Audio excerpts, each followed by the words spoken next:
గీతాసారం 2వ శ్లోకం 2వ అధ్యాయం. కుతస్వాకస్మలమిదం విషమే సముపస్థితం ఆనార్య జుష్ణమన స్వర్గమకీర్తకర మర్జనం. శ్రీకృష్ణ భగవానుడు ఇట్లా పలికాడు: అర్జున, నీకు ఈ కల్మషాలు ఎక్కడ ఉండి వచ్చాయి? జీవిత విలువలను తెలిసిన వానికి ఇవి ఏమాత్రం తగినవి కావు. అవి ఉన్నత లోకాలకు కలుగజేయు, పైగా అపకీర్తి కలిగిస్తాయి. శ్రీకృష్ణ భగవానుడు అభిన్నులు. అందుకే గీత అంతటా శ్రీకృష్ణుడు భగవానుడిగా చెప్పబడ్డాడు. భగవంతుడు పరతత్వంలో చరమాంశము. పరతత్వం 3 దశల అవగాహనలతో, అంటే బ్రహ్మము, పరమాత్మగా, భగవానునిగా అనుభూతం అవుతుంది. శ్రీమద్ భాగవతంలో ఈ పరతత్వ భావన ఈ విధంగా వివరించబడింది: వదంతి విధస్తత్వం యత్ జ్ఞానమద్భవం బ్రహ్మేతి పరమాత్మేతి భగవానాతి సద్భతే. పరతత్వము తత్వవిధేయులకు విధులచే 3 దశల్లో అనుభూతం అవుతుంది. అవన్నీ అభిన్నములు. పరతత్వం ఆ దేశాలు బ్రహ్మము, పరతత్వం, భగవానుడు తెలవబడ్డాయి.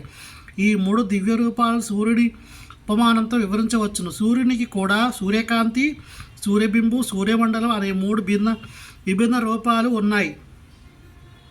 కేవలము సూర్యకాంతిని అధ్యయనం చేసిన వాడు ప్రాథమిక విద్యార్థి. బింబాన్ని అర్థం చేసుకున్నవాడు మరింత ఉన్నతుడు. సూర్యమండలంలో ప్రవేశించగలిగిన వాడు అత్యున్నతుడు. కేవలం సూర్యకాంతి అవగాహనతోనే, అంటే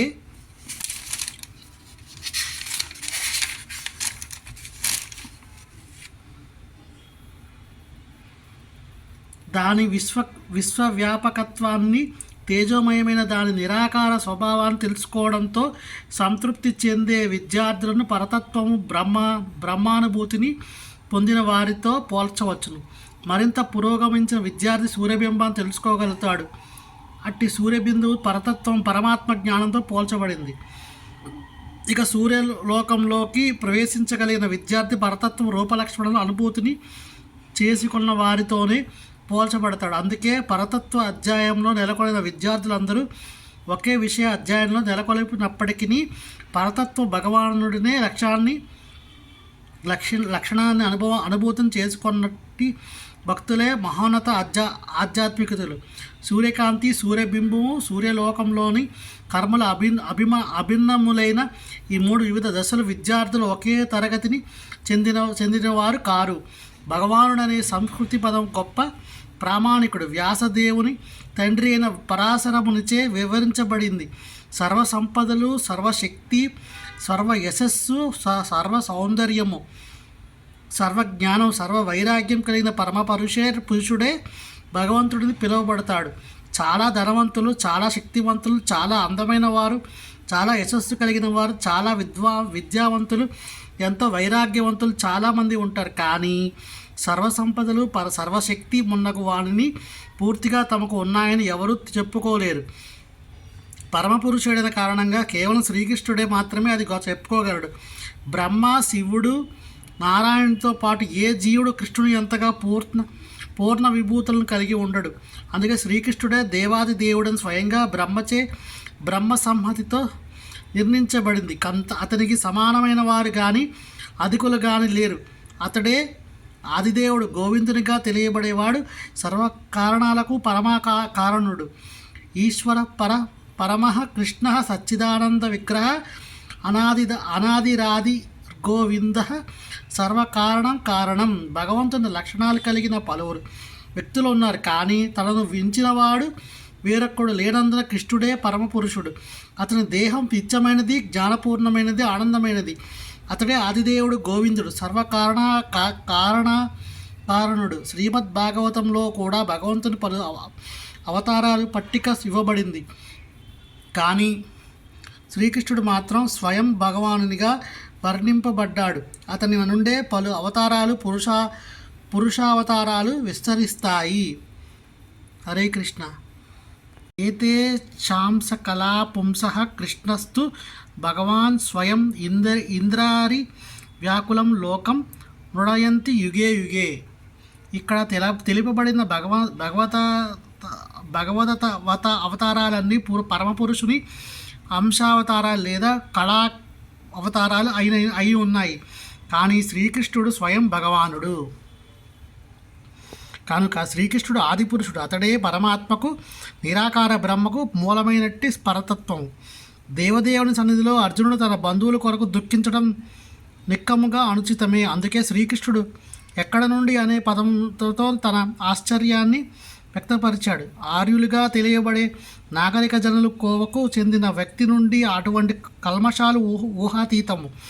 జీవిత విలువలు తెలిసి ఉండి ఆధ్యాత్మిక అనుభూతిపై ఆధారపడిన నాగరికతను కలిగి జనులకు ఆర్యులను పదము అన్వయిస్తుంది. భౌతిక భావంతో జీవించేవారు పరతత్వం, విష్ణువు లేదా భగవానుడు అనుభూతియే జీవలక్ష్యమని ఎరుకక భౌతిక జగత్తు యొక్క బాహ్య లక్ష్యములకే ఆకర్షితులు అవుతారు. అందువలన ముక్తి అంటే ఏమిటో వారికి తెలియదు. భవబంధ విముక్తి గురించి జ్ఞానం లేని వారు అనార్యులు పిలువబడతారు. అర్జునుడు క్షత్రియుడైనను యుద్ధం చేయడానికి నిరాకరించి విద్యుక్త ధర్మాల నుండి తప్పుకుంటాడు. ఇట్టి పిరికివా కార్యమునకు అనార్యులకు తగినదిగా వర్ణించబడింది. అటువంటి ధర్మోల్లంఘన మనిషిని ఆధ్యాత్మిక జీవన ప్రగతిలో తోడ్పడదు. ఈ ప్రపంచంలో యశోవంతుడు కావడానికి అవకాశం ఇవ్వదు. అందుకే బంధువులు పట్ల అర్జునికి నామమాత్ర జాలిని శ్రీకృష్ణ భగవానుడు ఆమోదించలేదు. హరే లోకా సమస్తం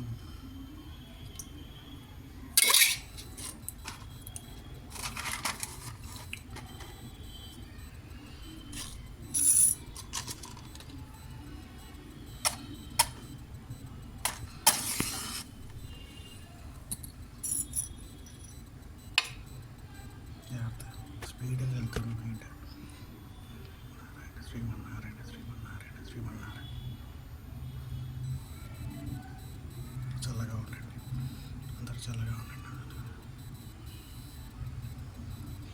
సరే అందరికీ